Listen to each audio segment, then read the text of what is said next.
മുഖ്യമന്ത്രിയെ വേദിയിലിരുത്തി ടി വാസുദേവൻ നായർ നടത്തിയ രാഷ്ട്രീയ വിമർശനം, തുടർന്നുള്ള വിവാദം, അതിലെ തന്നെ വിവിധ തരത്തിലുള്ള പ്രതികരണങ്ങൾ, വിവിധ തലങ്ങളിൽ നിന്നുള്ള പ്രതികരണങ്ങൾ, അതൊക്കെ ഇന്നത്തെ വാർത്താദിനത്തെ സജീവമാക്കുന്നത് നമ്മൾ കണ്ടു. രാഷ്ട്രീയ വിമർശനം സാഹിത്യ സാംസ്കാരിക രംഗത്തും ചൂടുപിടിച്ച ചർച്ചയായി മാറുകയാണ്. വിമർശനം CPIM-നെ ഉന്നം വെക്കുന്നതാണ് എന്നാണ് രാഷ്ട്രീയ വിലയിരുത്തൽ. എന്നാൽ പുതുമയില്ലാത്ത ടിയുടെ പരാമർശത്തിൽ കക്ഷി ചേരേണ്ട എന്നാണ് CPIM-ന്റെ തീരുമാനം. ആ റിപ്പോർട്ടിൽ നിന്നാണ് നമ്മൾ തുടങ്ങുന്നത്. സാംസ്കാരിക ലോകം രാഷ്ട്രീയക്കാരെയും ഭരണകൂടങ്ങളെയും വിമർശിക്കുന്നതിൽ വിമുഖത കാണിക്കുന്ന കാലത്താണ് ടി വാസുദേവൻ നായരുടെ പ്രതികരണം.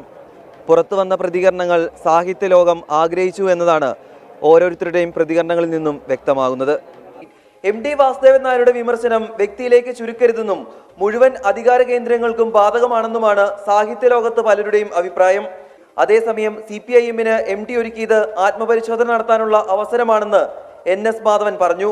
ഈ കാര്യങ്ങൾ ഓർമ്മിപ്പിച്ചത് ഇടതുപക്ഷം ആത്മപരിശോധന ചെയ്യാൻ പ്രേരിപ്പിക്കും എന്നാണ് എനിക്ക് തോന്നുന്നത്. ടി പറയുന്നുണ്ട്, ഞാൻ പറഞ്ഞ യാഥാർത്ഥ്യങ്ങളാണ്, അത് ആത്മപരിശോധന ചെയ്യണമെന്ന്. വിമർശനങ്ങൾ കേന്ദ്ര സർക്കാരിനും ബാധകമാണെന്ന് K സച്ചിദാനന്ദനും വ്യക്തമാക്കി.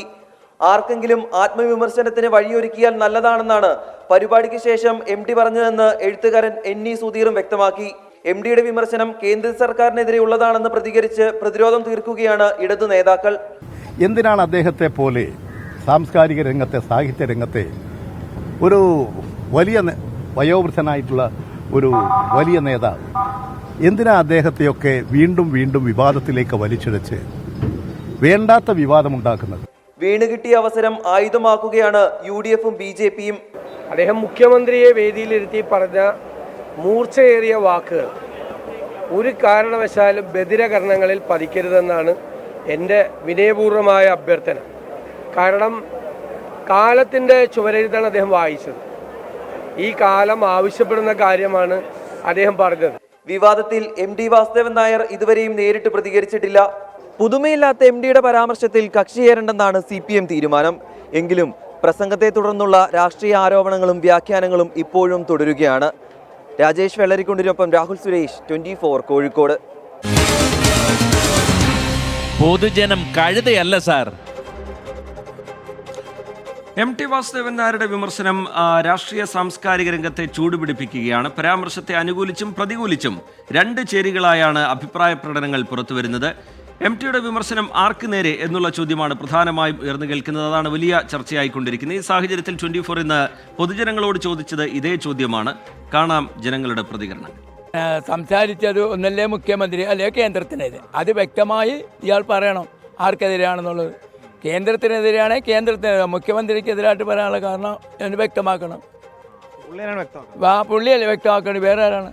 പുള്ളി പറഞ്ഞത് കേരളം ചർച്ച ചെയ്യണം. കാരണം അത് ആരെ പറ്റിയാണെന്ന് കൃത്യമായിട്ട് അറിയില്ല. അത് ഏതോ ഒരു അധികാരികളെ പറ്റി തന്നെയാണ് പറഞ്ഞത്.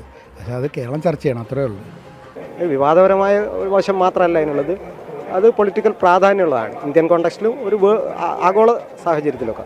ടിനെ പോലെ വളരെ പ്രഗത്ഭരായ ഒരാളുടെ അടുത്ത് നിന്ന് അങ്ങനെ ഒരു രീതിയിലുള്ള ഒരു പ്രസംഗം വരുമ്പോൾ നമുക്കൊരു സാധാരണ ജനങ്ങൾക്കൊരു വലിയൊരു പ്രതീക്ഷയാണ് വരുന്നത്. ഒന്നാമത് അദ്ദേഹം പറഞ്ഞത് വളരെ സുഡമായിരുന്നില്ല. അത് ഒരാളും കേട്ടിരിക്കാൻ സാധ്യതയില്ല. അദ്ദേഹത്തെ പോലും പറഞ്ഞത് എന്താണ് എന്ന് ഓർത്തിരിക്കുമെന്ന് എനിക്ക് തോന്നുന്നില്ല. എല്ലാവരും ഉദ്ദേശിക്കുന്നത് ഇപ്പം പിണറായി വിജയൻ ഉദ്ദേശിച്ചാണ് അദ്ദേഹം പറഞ്ഞതെന്നാണ്.